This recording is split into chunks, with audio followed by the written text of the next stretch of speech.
Iya benar, tilang apaan nih? Kalian kenapa sih? Orang lagi ngatur cahaya juga. Oh, Habib Jafar. Aduh, dari kita tunggu-tunggu dari tadi. Alhamdulillah. Duduk ya. Duduk. Aduh.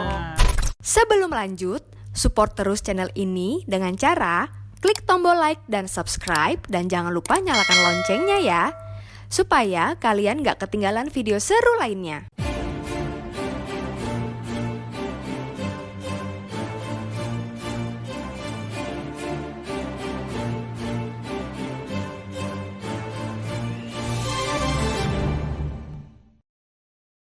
Assalamualaikum Habib Jafar. Waalaikumsalam. Akhirnya ya. Alhamdulillah.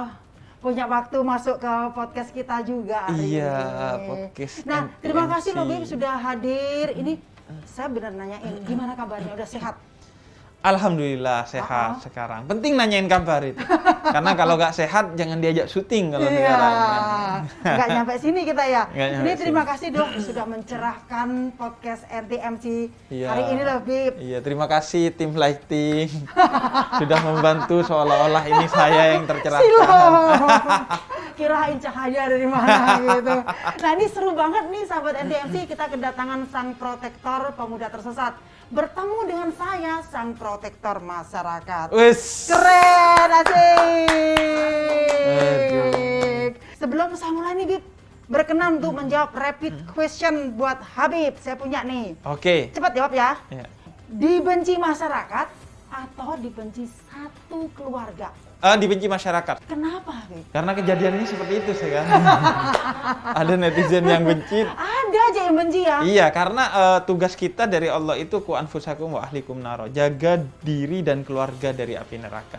Masyarakat itu ya kalau bisa dijaga, kalau nggak bisa ya nggak usah. Oke, yang penting sudah melaksanakan kewajiban saya untuk mengingatkan. Iya, dan biasanya orang yang bisa menjaga keluarganya, insya Allah bisa menjaga masyarakat. Karena kan kalau masyarakat tuh random ya. Betul, kita sudah Maksudnya berbuat. kita udah baik, tetap aja dibenci. Walaupun sudah berbuat kasih, masih ada yang netizen aja, ada yang menghujat juga ya, Bib ya. Iya, itu bukan netizen, itu Apa? namanya netizen.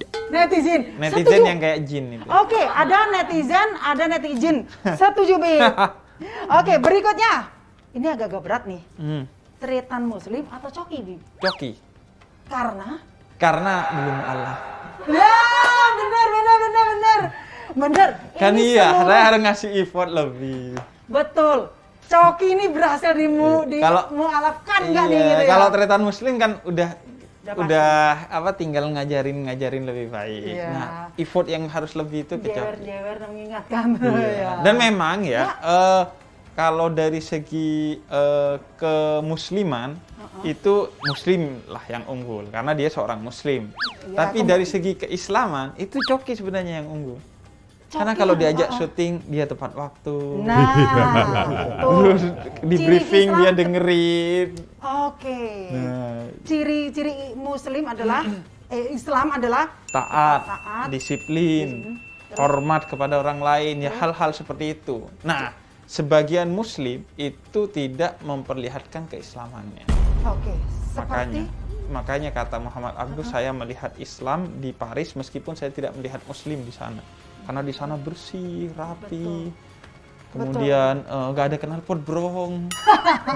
nyakitin, sering nyakitin di markas ya. Iya. Oke. Nah, kalau di Mesir saya melihat muslim tapi tidak melihat Islam di sana. Karena dia kalau buang sampah bukan di tempat sampah, tapi di sekitar tempat sampah. Wah, ditunggu karena Indonesia ini banget waktu. tuh kan. Iya. Iya. Benar. Nih, oh ya, buat sahabat NTMC dan para pemuda tersebut ini memang langsung kalau ketemu Habib itu perasaan pengen nanya terus. Oke. Nah, ini langsung tadi kita berondong dengan pertanyaan. Ya, di Instagram kita buka, di Instagram NTMC Channel, boleh DM kita, Bib. Oke. Nanti kita bahas satu persatu dengan hashtag Tanya Sang Protektor. Oke, Wis, kita buka. siap. Baik. Saya kan tak kenal maka tak sayang. Kawan ini siapa sih habis Sabtu ini? Saya lihat, masa sih dia begini amat? Penasaran dong. Iya. Saya kemarin telepon teman polisi saya. Besok saya podcast dengan Habib Jafar. Langsung bilang, anaknya langsung keluar kamar. Padahal cuma telepon denger Habib Jafar ada apa? Oh, Saya iya. kenal. Langsung keluar kamar, Serius? saya kenal. Katanya gitu. Itu saya pernah tuh Ah. ojek online. Nah, Jadi saya mau nyebrang, terus ojek online ini kayak motong jalan saya gitu, ngete gitu, cret. Gitu. Saya kaget dong, Iya. kirain apa gitu. Katanya, Bib, Assalamualaikum, saya pemuda tersesat.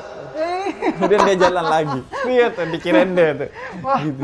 ini, nah itu Bib, apa sih sebenarnya cara pendekatan Habib ke teman-teman milenial ini? Sebenarnya kita diajarkan oleh Islam itu untuk ud'u ila sabili rabbika bil hikmah wal mau'idatil hasanah. Kalau kamu mau mengajak orang ke jalan kebaikan, jalan Tuhan, itu ajaklah dengan hikmah. Hikmah. Hikmah itu adalah cara-cara yang bijaksana. Atau bahasa sekarangnya cara-cara yang kreatif. Iya. Jangan cuma satu cara. Jadi jangan juga pakai cara ini untuk orang itu, disesuaikan dengan orangnya. Disesuaikan. Jadi Iya, disesuaikan. Makanya Nabi itu bicara ke Salman Al-Farisi dan Bilal bin Rabah itu beda. Salman ini orang yang menggunakan akalnya, Bilal menggunakan hatinya. Ke Salman Nabi sangat intelektual, ke Bilal Nabi sangat emosional dalam berbicara. Jadi kreatif. Makanya pemuda tersesat tuh ya cara menjawabnya kreatif, bukan hanya isinya ilmu tapi ada canda. Sehingga orang yang nonton tuh nggak tegang banget, kemudian orang betah nonton lama. Kemudian yang kedua mau'idatil hasan dengan kata-kata yang lembut, pilihan kata yang baik. Udah di Quran itu Nabi Musa dan Nabi Harun diutus ke Fir'aun untuk berdakwah oleh Allah. Padahal Fir'aun ini mbahnya tersesat udah. Nggak ada orang yang lebih sesat dari Fir'aun. Nah, ini udah tersesat, saking tersesatnya udah sampai tersusut. Jadi dia paling tersesatnya orang. Karena dia bukan hanya tidak menyembah Tuhan seperti Coki. Waduh. Ini mbahnya Coki. Dia mengaku Tuhan. Ana rabbukumul a'la. Aku Tuhanmu yang maha tinggi itu. Nah, ini celaka nih. Tapi tetap ketika suruh datang ke Fir'aun, Nabi Musa dan Nabi Harun itu suruh dengan kata-kata yang lembut, bahasa-bahasa, diksi-diksi yang tidak menyakiti. Jadi orang lain ini pemuda tersesat kan nggak kira lebih Fir'aun dari Fir'aun. Pasti jauh di bawah Fir'aun. Ya, betul. Orang-orang yang melanggar lalu lintas juga meskipun dia melanggar kan nggak sampai separah Fir'aun. Nah karena itu kita harus berbicara dengan diksi, dengan bahasa yang lembut dan pilihan kata yang positif. Memberi solusi, dia merangkul, bukan hanya menghukumi. Nabi itu pernah, satu orang datang, Nabi, saya kemarin siang hari nggak puasa karena tidur sama istri saya. Kemudian kata Nabi, ya udah kena kafaroh 2 bulan puasa berturut-turut. Kemudian kata dia, boro-boro 2 bulan, sebulan aja jebol sehari kemarin. Kemudian kata Nabi, ya udah. Apa lagi? Nah, ya udah kata Nabi, ngasih makan orang miskin, fidyah namanya. Gimana mau ngasih makan orang miskin? Saya aja belum makan. Saya miskin. Lah. Ya udah kata Nabi, ini makanan kamu kasih orang termiskin di dunia, bukan. Orang termiskin di kampungmu. Kalau di dunia itu lagu dangdut. Aku merasa orang termiskin di dunia yang penuh derita, bermandikan air mata. Kemudian kata dia, ngapain saya nyari? Orang termiskin di kampung saya itu saya. Kemudian Nabi ketawa, ya udah makan dan selesai hutang puasamu. Keren. Jadi dicarikan solusinya, bukan hanya dihukum. Jadi ibarat kata kalau orang kena narkoba itu direhabilitasi. Nah, jadi kita begitu merehabilitasi orang agar kemudian dia menjadi lebih baik. Setuju. Ini termasuk cara berpakaian Habib nih. Aku perhatikan, memang kali ini spesial banget sih, Bib. Enggak, sebenarnya ini habis latihan taekwondo tadi. Iya, karena yang saya hadapi kan generasi milenial ya. Generasi milenial yang pernah suatu hari orang Badui Arab masuk ke masjidnya Nabi, kemudian nanya, ini nabinya yang mana? Soalnya pakaiannya Nabi itu sama sahabatnya. Bahkan pakaiannya Nabi itu yang paling jelek dari semua sahabatnya. Karena Nabi itu pemimpin. Dia merendahkan dirinya. Dia merendahkan hatinya sampai sedemikian rupa. Sehingga jangan sampai ada orang yang kelihatan lebih miskin dari Nabi. Agar gak ada orang yang rendah diri. Semua merasa Nabi aja lebih miskin dari gua. Sehingga tinggi hati semua. Nah, dari sana kemudian saya belajar kepada Nabi. Nabi juga menyebut semua muridnya sebagai sahabat. Bukan murid. Dekat di hati. dekat di hati. Tempat duduknya juga gak lebih tinggi, sama semuanya. Makanannya juga Nabi itu selalu sama. Kalau Nabi punya makanan dibagikan ke sahabat-sahabatnya. Nah, dari sana kita belajar.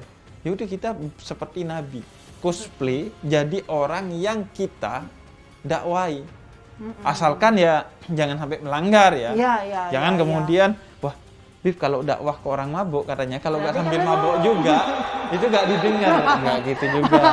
Nggak gitu juga kali. Iya. Gitu. Atau polisi mau dakwah Iya. ke orang yang nggak, yang pakai knalpot brong, knalpotnya dibrongrongin Iya. juga, enggak juga nggak gitu. dong. Ya nggak gitu kan kita Iya. ya. Jadi ya menyesuaikan pada batas agar orang itu nggak ngerasa digurui. Karena generasi milenial ini nggak suka digurui. Nggak mau. Emang ada ketentuan nggak kalau pakaian ini gimana tuh? Enggak, kalau kebetulan orang tuaku, khususnya ayahku orangnya santai. Jadi nggak ada masalah.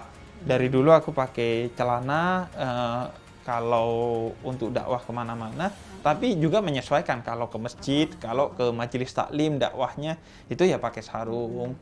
Pernah dulu di Kalimantan mungkin 2 tahun yang lalu menjelang pandemi itu 1 bulan penuh di sana ya pakai sorban juga gitu menyesuaikan dengan segmennya, karena kalau di sana justru kalau nggak pakai sorban pakai pakaian begini mereka nggak yakin pada kita. Iya. Nah, agar meyakinkan ya udah kita pakai sorban untuk menyesuaikan dengan segmennya. Beb, ini saya penasaran nih, pernah nggak di underestimatein orang dengan gaya pakaian Habib yang santai gitu kan? Orang kan pasti kan, beneran nih Habib nih, Iya. nih jangan-jangan malah ngajarin saya sesat lagi. Iya, banyak itu minimal dibilang gitu, beneran Habib nih. Iya. Maksimal dibilang Habib setan. Nah, ini Beneran lebih ada yang sesat. DM tuh. Bahkan di salah satu podcast saya pernah saya dipertemukan dengan orang yang nggak suka sama saya. Penting nih. Nah, saya tanya tuh, kenapa kamu nggak suka? Pertama kata dia, karena dakwah kok di YouTube. Loh, kata saya, dakwah itu memang dulu ada 2. Dakwah kutubi, dakwah dengan menulis. Oke. Dakwah hitobi, dakwah dengan khutbah. Sekarang itu ada dakwah ketiga, dakwah YouTubi, dakwah dengan YouTube. Iya, YouTube. Oh iya. Jadi nggak apa-apa, apapun mediumnya, kalau bisa digunakan untuk dakwah, ya gunakan untuk dakwah. Nggak sempit ya. Iya, justru kalau ada medium yang digunakan untuk maksiat, kita masuk di sana untuk mengubahnya jadi dakwah. Misalnya TikTok. Dulu kan identik cuma joget-joget. Saya masuk di TikTok untuk justru berdakwah di TikTok. Nah, kemudian keluhan kedua pakaian. Ya, pakaian. Pakaiannya kok gini. Loh, kata saya apa salahnya pakaian gini? Kan menutup aurat Iya, ya. betul. Benar Justru juga ini sih ya. jadi cara saya untuk kemudian mendekati generasi Iya. milenial. Iya. Bahkan pakaian itu sebenarnya intinya adalah value, nilai. Misalnya Nabi ketika bilang angkat celanamu di atas mata kaki. Iya. Itu kemudian ketika Sayyidina Abu Bakar celananya di bawah mata kaki dan bilang ke Nabi, ini memang style saya dari dulu. Kemudian kata Nabi, kamu sombong nggak ketika pakai itu? Enggak, ya udah nggak apa-apa. Karena dulu celana di bawah mata kaki itu simbol kesombongan. Kalau sekarang mungkin tas Hermes, Iya. Apa tuh? iya tas yang mahal. Oh, tas, ya, Anda ya, kok ya. bisa tidak lebih tahu dari saya, itu adalah cewek. Nah justru makanya kita jauhi itu. Iya. Segala sesuatu yang bisa Iya, bikin sejauh kita ini. sombong. Jadi pakaian nggak ada masalah. Justru ada kata saya, kamu pernah nonton Dragon Ball nggak? Pernah kata dia. Tahu Piccolo? Iya. Piccolo juga bersorban. Piccolo juga berjubah, tapi jahat. Abu Sufyan, Abu Lahab, Abu Jahal, dan abu-abu yang lain Bener. yang dari kafir Quraisy, mereka itu adalah berjubah juga. Itu memang pakaiannya orang Arab. Itu dulu. budaya ya? Itu juga budaya, walaupun itu juga disunnahkan oleh Nabi Muhammad. Ya. Tapi kan kalau mendakwahkan kebaikan dan kebenaran itu kan wajib. Berpakaian itu sunnah. Kalau dengan berpakaian itu generasi milenial jadi gak dengar apa yang ingin saya sampaikan yang merupakan kewajiban saya, maka saya relakan. Asalkan lagi-lagi gak sampai kemudian, Bib, karena dakwahnya di kolam renang, Anda buka aurat harus, baru Anda protes kalau itu. Iya. Jadi sering di underestimatein sama orang. Tapi itu kan waktu mau podcast itu, tim podcastnya ngeriset dulu. Jadi nelponin ke orang-orang yang underestimate ke saya. Oke. Ketika ditelepon, ini mau pertemukan sama Habib, dia bilang enggak, saya bercanda itu, saya iseng aja, saya ini. Suka. Nah, banyak orang yang kemudian sekedar iseng aja melemparkan ujaran kebencian. Anda iseng ngelempar Sebenarnya kebencian, iseng makan apa kek, gorengan Iya, kek. betul. Padahal dia lagi tiduran. Iya. Kita yang menerima Iya, shock gitu. padahal Nah, itu pelajaran. berasa, iya. Kita jangan terlalu shock pada haters, karena haters itu adalah lovers yang tertunda. Betul. Tapi ini pertanyaan iseng nih, Bib. Iya. Pernah nggak sih OOTD tuh ngaca-ngaca gitu? Wah, ini sebenarnya saya ganteng pakai sorban nih. Iya. Ini kalau Iya. saya pakai jenggot panjang lebih pantas. Heeh. Pernah nggak sih di depan kaca tuh memuji diri sendiri gitu? Saya sebenarnya lebih pas pakai baju polisi ya. Dulu mungkin di pesantren. Oh ya? Di pesantren iya. Ini. Di pesantren kan sering nyobain pakai sorban karena itu kan simbol kebanggaan kita karena Oke. kiai-kiai kita semua pakai sorban. Kita sangat ngefans ke kiai kita. Jadi nyobain pakai sorban seperti kiai. Dan ya senang. Saya juga lebih senang pakai pakaian itu kalau memang bisa. Tapi kan nanti ketika tua saya pasti pakai pakaian itu. Iya. Jadi ketika muda nikmati dulu lah Nikmati pakai dulu, dan- pakaian yang seperti dan ini. anak-anak muda juga nggak merasa, aduh siapa nih? Aku Iya. ingat ceritamu yang ini masuk ke warung Iya, karena pernah. pakai baju koko. Nah, Pakai anak baju muda koko. pun akan begitu, berarti kayak Iya. apaan ini? Iya, itu pas puasa. Jadi masuk Iya. warung saya agak puasa lagi sakit. Masuk warung pakai baju koko, pakai Nah. sarung. Disangkanya mau ngegerebek. Oh iya, malah bubar semua. Iya, gak taunya enggak saya agak puasa juga. Iya. Benar-benar Baik, tersesat baik. ternyata. Iya, Habib itu. ini. Tapi memang orang itu sering selalu bahkan apalagi perempuan memberi waktu di pagi hari untuk bercermin tentang OOTD-nya. Tapi tidak memberi waktu barang 10 detik atau 1 menit untuk OOTD hati dan pikirannya. Wah, Nah, dalam kata para banget. sufi, Benar. itu biasakan kita muhasabah diri. Pagi hari dan sebelum tidur 10 detik aja. 10 Cerminin pikiran dan hati kita. detik. Oke. Ada seorang sahabat Nabi yang diprediksi oleh Nabi masuk surga hanya karena setiap mau tidur OOTD batinnya. Siapa yang bikin salah ke dia, dia maafkan. Oh, Akhirnya oke. jadi masuk Jadi surga. kita tuh Doa ke Allah. doa ke Allah. Mau tidur pun kita tadi sudah ngapain. Betul. Gitu. Ini malah pegang HP. Betul. Ini mana nih HP? Langsung Iya. nyari-nyari HP gini. Iya, makanya Aduh. cari HP, ketemu tangan istri, bukan Iya, ini. Bukan. Padahal dulu ketika punya HP, nyari langsung tangan ring. istri. Iya, Nah. sekarang ini bukan. Nah, iya. Bedanya Habib dengan Said apa ya? Bib, ya? Jadi kalau Habib itu adalah sayyid yang berilmu dan berdakwah. Kalau sayyid, dia adalah orang yang hanya memiliki garis keturunan kepada Nabi. Oh, berarti double-double ya? Iya, makanya saya ketika kecil dipanggilnya Ye itu singkatan dari sayyid. Keluarga apa teman? Semua di kampung. Ada yang manggilnya Yid, ada yang manggilnya, nggak ada yang manggil Say tapi. Say nggak ada. Ini cuma kayak Tapi artinya Say loh. Iya. Sayyid itu artinya masa? kekasih. Oh. Kalau Sayyid itu artinya tuan, kalau Habib itu artinya kekasih. Oh. Karena seorang Habib dia harus mencintai dan dicintai. Oh. Nah, ini penting nih. Harus mencintai dan dicintai. Cuman kan mungkin berbeda-beda cara penyampaian dakwahnya ya, Bib ya. Betul. Nah, itu yang memang kan setiap orang harus berdakwah sesuai dengan bahasa kaumnya. Jadi ya udah disesuaikan, kalau kaumnya begini, kalau kaumnya begitu disesuaikan. Kayak AKPNI. Yes. Memang penegak hukum. Ya. Jadi utamanya ya menjelaskan hukum Ya. gitu. Kalau aku karena backgroundku adalah tasawuf Ya, juga, tasawuf. karena pendekatannya kemudian pakai hati gitu. Oke. Kalau Mbak ini hanya ya udah kamu dimaafkan, nggak dihukum ya, itu tidak sesuai dengan kapasitasnya kan. Kapasitasnya memang menegakkan hukum. Iya, betul. Walaupun bukan berarti caranya ketika lembut. menegakkan hukum, bukan berarti caranya tidak lembut, Betul. bukan berarti nggak ngasih solusi. Gitu. Karena kadang aku pernah ketemu Ya, sama pernah melanggar waktu Nah, itu, ya, pernah. Gimana ceritanya? Bahkan Nah, ini buka-bukaan pernah nih. aja, pernah aja, iya. Gak apa-apa, buka. Pernah aja kena tilang sama polisi, kemudian kata dia, kamu punya helm nggak? Punya sebenarnya. Punya SIM Sebenarnya. nggak? Punya sebenarnya. Ya udah kata dia, ambil dulu deh di rumahnya, jalan kaki. Berapa Kemudian kilo? jalan kaki jauh, akhirnya naik beca, di kampung Oh, ada iya. beca, Oh. akhirnya naik beca, ambil dulu. Itu waktu masih muda banget Nah, sih. Sekarang ini muda nih. kecil berarti. Nah, waktu itu. ini nih. Jadi dikasih solusi gitu kan, seharusnya kan ditilang kan, Ya. secara hukum ditilang karena nggak bawa SIM, nggak bawa helm dan lain sebagainya, tapi dikasih solusi. Dan dari sana sebenarnya justru akhirnya lebih aware lagi pada helm, pada SIM, karena polisinya juga ramah gitu, lembut, menyentuh hati gitu, nggak menyentuh pulpen dan kertas. Wah. Untuk kita itu disadarkan oleh polisi, oleh pelanggaran ya. Coba disadarkan oleh kecelakaan, nauzubillah kan. Iya, betul. Sama di agama juga begitu kan. Oh, ya? Orang kalau nggak kena bencana aja, sering lupa kok ke Allah. Saya sering bilang tuh, orang itu kalau gerimis ingatnya sama mantan, bukan sama Allah. Ingat Allah itu kalau gempa, kalau banjir, kan iya. Kalau pandemi kayak gini, kita baru ingat sama Allah. Makanya Allah kasih bencana terus, biar ingat Allah terus. Nah ini balik lagi nih Bib, selalu mempunyai dari keturunan seperti Habib nih, mengikuti jalan keturunannya nih.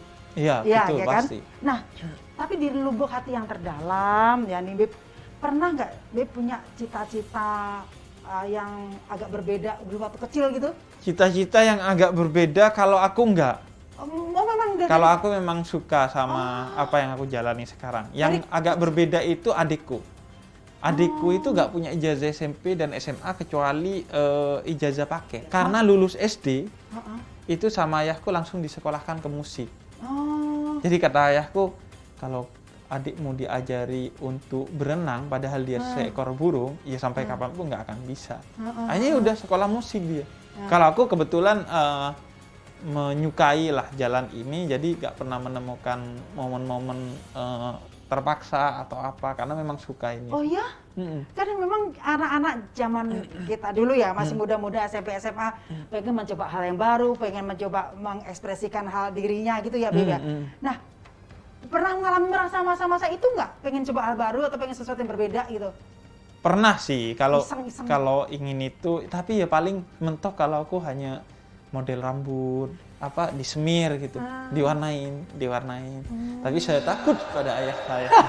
Jadi saya lagi pengen ngerokok, pernah ada momen pengen ngerokok. Iya, Beb, ya. Tapi karena kebetulan ayahku itu nggak merokok, maka kita mayoritas keluarga nggak merokok. Karena memang nggak ada asap Iya, rokok nggak suka di rumah ya, saya. ya. Karena rumah saya itu mirip pom bensin, nggak ada asap rokok. Jadi atau mungkin pernah ngerasain kenakalan remaja, main trek-trekan motor. Nah, kalau trek-trekan motor enggak, nih. tapi nyobain motor orang tua. Dulu motor ayah saya itu Astra Grand yang gede. Nah, itu kalau subuh, saya setelah sholat subuh, sebelum ayah saya bangun, sebelum sholat subuh, sebelum ayah saya bangun untuk nyuri motornya. Diam-diam buat dipakai. Karena kita pengen banget. Karena kalau di kampung itu orang betul-betul naik motor dan diajari motor itu kan kalau usianya memang sudah 17 sesuai dengan peraturan. Makanya sebenarnya orang kampung itu lebih taat, kesadarannya lebih tinggi. Kalau di sini kan di Jakarta, maaf, anak masih bocah SD itu banyak bocil-bocil yang naik motor. Itu saya suka yang kalau di lampu merah dia kakinya ngimbang-ngimbangin gitu ya. Gitu. Dan biasanya bawa pacarnya lagi. Nah ini Beb pernah nggak jemput cewek? Iya nggak, makanya naik motor aja itu subuh-subuh. Nggak Sebelum mungkin ya. subuh malah. Kalau sebelum subuh bukan jemput cewek, jemput kuntilanak gitu. Sampai ada satu teman saya yang dia diizinin akhirnya. Karena ketika tidur dia bisikin ayahnya. Anak kamu masa gak dikasih naik motor? Kasihan. Nah, ternyata katanya bangun-bangun ayahnya mimpi itu dan ayahnya dikasih naik motor. Hari itu serius. Iya, itu kreatif. Itu tuh benar gitu. Saya kalau mau tidur tuh anak saya bisikin orang tua saya. Oh iya? Iya. Jangan-jangan Anda dulu teman saya. Tapi dia cowok, Oke, Beb, sebelum melanjutkan tadi berusaha mulut satu takut salah mengucap, salah sebut kan, salah panggil. Ini ada nggak sih perbedaan misalnya ulama, habib, gus, ustadz, syekh, kiai itu apa ya? Atau ada perbedaan mereka dalam berdakwahnya, Beb? Iya, semuanya sebenarnya sama. Mereka adalah pengajar agama Islam. Semuanya. Cuman kalau Habib, dia punya garis keturunan kepada Nabi Muhammad. Kalau Gus itu adalah anaknya Kiai dalam tradisi NU, khususnya di Jawa. Gelarnya. Kalau Kiai itu sebutan bagi guru agama pesantren dalam khususnya tradisi NU misalnya. NU ya, Kalau oke. ustadz itu guru agama dalam tradisi Muhammadiyah biasanya, atau umumnya guru agama di sekolah biasanya disepanggilnya ustadz. Oh, baik. Yang penting semuanya harus punya kompetensi. Nah, Karena ustadz itu kalau di Mesir, di Al-Azhar, itu setara dengan profesor. oke. Jadi nggak boleh orang cuma tahu agama, ngajar agama di masjid dipanggil ustadz, itu nggak boleh. Dia harus profesor di bidang agama. Oke. Itu kesalahan kita. Gelar ustadz itu direduksi sedemikian rupa sehingga semua orang dipanggil ustadz, dipanggil kiai, dipanggil habib. Akhirnya orang berguru kepada orang yang tidak tepat, Oke. yang tidak pantas untuk mengajar agama. Tidak dalam. Nah, iya. Padahal sopir aja harus punya SIM kan. Nah, Harus punya sertifikat lah kurang betul, lebih supir kan. bus, truk, motor, Dan mobil, beda-beda kan beda-beda. SIM-nya. SIM. Tingkatannya juga harus beda-beda. Betul. Nah, entah kenapa kalau guru agama semua orang seolah-olah bisa jadi. Iya. Semua orang seolah-olah bisa jadi. Bahkan saya aja nih sampai detik ini itu selalu menolak undangan khutbah Jumat. Menolak, Wib. Selalu menolak. Saya nggak pernah khutbah Jumat. Karena bagi saya khutbah Jumat itu bukan hanya soal kecakapan intelektual, tapi juga kecakapan spiritual. Oke. Mengapa? Karena khutbah Jumat itu wajib didengar. Kalau omongan saya itu nggak wajib didengar. Lah, kenapa saya dengar, Wib? Iya didengar nggak apa-apa, tapi tidak wajib, nggak dosa kalau nggak dengerin. Tapi kalau khutbah Jumat itu wajib untuk didengar. Dan dia adalah momentum yang sangat sakral, sehingga seharusnya orang punya kecakapan spiritual bukan hanya intelektual. Nah, saya ngerasa saya jauh belum dari saatnya itu, ya. makanya nggak berani ngambil khutbah Jumat. Oke. Apalagi soalnya biasanya khutbah Jumat itu amplopnya tipis atau bahkan gratis. Wah, saya pikir gini, wah, ini Alhamdulillah. kita nyebutnya saya bib lah, bukan babe loh ya. Iya, sama sebenarnya. Sama ya, sama ya. Artinya sayang. Cuma kalau bib itu sayangnya lebih kepada bersifat asmara. Asmara. Kalau bib itu lebih kepada Respect, hormat. guru dan murid Oke. atau sahabat. Nih, kalau nggak salah netizen cukup manggilnya Hyung. Iya, Hyung. Hyung nih. Banyak Gimana ada yang ceritanya, Nih? Iya itu kan dulu aku sering ngasih masukan sharing bahwa nggak apa-apa kalian itu ngefans kepada artis Korea Iya. atau penyanyi Korea. Yang penting jangan melebihi kalian ngefans kepada Nabi Muhammad. Setuju. Karena kata Quran la tarfa'u aswatakum fawqa sautin nabi. Jangan kamu tinggikan sekedar suara kamu melebihi suara Nabi Muhammad. Oke.